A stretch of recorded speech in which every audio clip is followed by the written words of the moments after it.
Hello, Sebastian here from Twin Peaks. Let's take a look at the Pricemarker function in the SidiFootprint indicator. The function is something that makes trading much easier for me personally, because I can always have a continuous line of the current price displayed here and also always see directly for each price, bid and ask levels. Otherwise, you would need an extra dome or something. And here we have actually integrated directly. In the Pricemarker settings, we can initially switch this on and off. That's clear so far.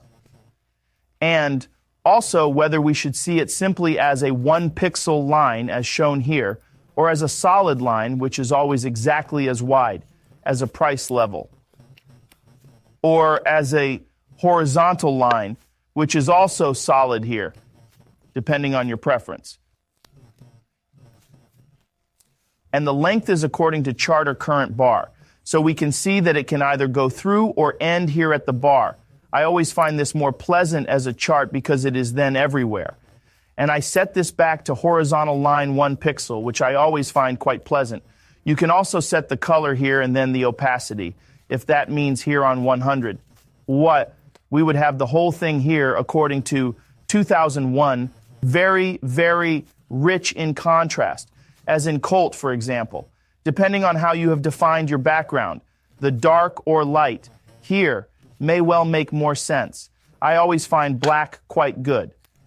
And then we do the whole thing with 50% opacity. We still have a last price sell here, which is more or less what you see here. This is the last price that is traded and how it should be displayed, whether we want it as a fill or only as an outline or not at all. Here accordingly as fill.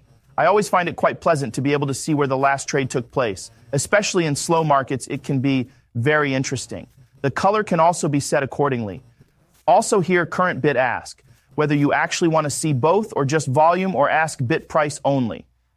Then you can already see here what is in here accordingly, either the volume or of the markers, or actually both.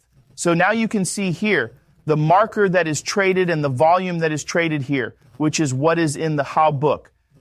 Here are the identifiers, and you can also see here that you can have them with and adjust the entire thing again in height if you want to. This means that it will also adapt accordingly. And here you can also set the width, for example, to 20. Then you'll see that this is correspondingly larger in pixels, and 2001 is a little easier to see. At the bottom, we have all the visual settings, i.e. the opacity, like the background, and also the font color. All this makes it very pleasant to be able to see things here, especially if you are active in order flow trading with a very good data feed and want to read this live data here. So much for this function. In the next video, we will take a look at the indicators section. See you soon. You sand.